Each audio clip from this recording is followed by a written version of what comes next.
¿A qué te referís cuando hablas de criptomonedas? ¿A la moneda y a su precio? Hoy voy a explicarte que las criptos no son solo monedas, son sistemas. Y esto es lo más importante.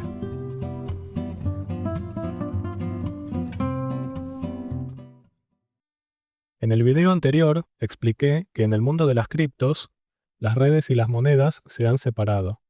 Eso significa que ya no hay una correlación entre lo que sucede con la red y lo que sucede con el precio de una cripto. Una evidencia de ello, que me olvidé de mencionar, es que existen tokens multi-chain. ¿Qué son? Son monedas que existen en varias redes.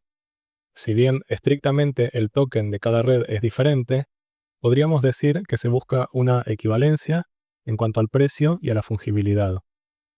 Entonces, podemos escuchar cosas como Alicia compró BTC en la red de Ethereum o Bruno envió ETH en la Binance Smart Chain. O Carolina recibió USDT en la red de Tron. Ahora bien, ¿da lo mismo usar cualquier moneda en cualquier red? No, no da lo mismo. Por un lado, hay diferentes formas de establecer el precio de un token externo, y por el otro, cada red tiene sus reglas y sus características. Unos comentarios sobre el precio.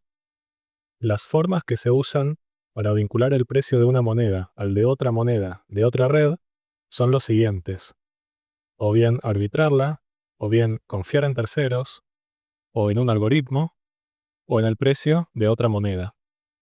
Entonces, algunos riesgos que se me ocurren son: los usuarios pueden no arbitrar, los terceros, por ejemplo, exchanges, oráculos, etc., pueden fallar, los algoritmos pueden fallar, las otras monedas, por ejemplo, las usadas como colaterales para estabilizar el precio, pueden irse a cero. Voy a dar un ejemplo. Cuando alguien compra ETH en un exchange centralizado y no lo retira, está confiando en ese exchange, que puede no tener los fondos porque hace reserva fraccionaria. Otro ejemplo, al comprar una stablecoin algorítmica, uno está confiando en el algoritmo para estabilizarla, en el oráculo y también en el precio de la moneda usada como colateral. Ahora, unos comentarios sobre las redes. Cada red es como un sistema financiero distinto.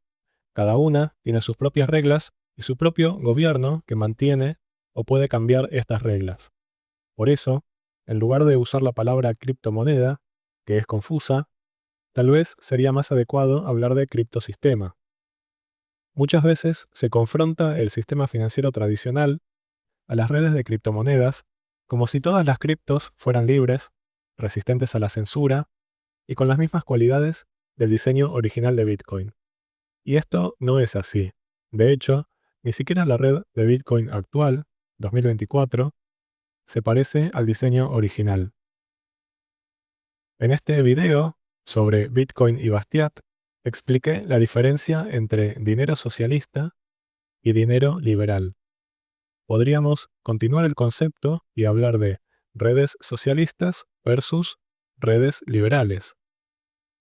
Las redes socialistas, entonces, serían las que permiten o contribuyen a la coacción estatal. Estas redes son el sistema financiero tradicional y las empresas que colaboran con él, es decir, a los exchanges centralizados. Un poco más lejos, pero aún dentro de esta categoría, tenemos a las redes centralizadas que por ahora no contribuyen a la coacción estatal. Un ejemplo de estas son las company coins. Como su nombre lo indica, son aquellas que dependen en gran parte de una compañía o empresa, la cual puede ser fácilmente coaccionada por gobiernos. Es decir, son redes socialistas con pasos extra. Por otro lado, las redes liberales son aquellas que no permiten la coacción estatal o directamente la obstaculizan. Acá se me ocurre hablar de las redes que buscan ser dinero P2P y también de las redes enfocadas en la privacidad. Yo considero que hoy existe una ilusión de variedad en el ecosistema de criptos. Hay miles de opciones, tanto de monedas como de redes, Y sin embargo, las opciones reales no son tantas. La mayoría son company coins o redes directamente socialistas. Y para eso ya existe el sistema financiero tradicional. Las verdaderas alternativas, es decir, las redes liberales, son, al menos hoy, muy pocas. Ahora, unos pensamientos finales. La separación entre monedas y redes es algo que no existía en los primeros años y puede ser la evolución natural de las redes, de la competencia entre ellas. Primero, las vuelve más versátiles, ya que pueden ofrecer más productos, ser más útiles para sus usuarios. Y segundo, vuelve la competencia entre redes más pura, ya que la volatilidad del token nativo pierde relevancia de cara al usuario. Es decir, ahora las redes van a tener que competir por ofrecer servicios útiles a los usuarios y no esencialmente tener un token que sube de precio más que el resto. Si bien los mecanismos para calcular el precio de una moneda de una red externa tienen sus riesgos, que ya mencioné, existen varias opciones y con el tiempo se irán depurando. La competencia entre ellas hará como una selección natural. En los próximos videos estaba pensando en analizar puntualmente algunas monedas para no hablar tanto en abstracto, sino ir a casos concretos. ¿Qué te parece la idea? Bueno, esto fue todo por hoy. Si el video te gustó, dale like y suscríbete. Y nos vemos en el próximo. Chao.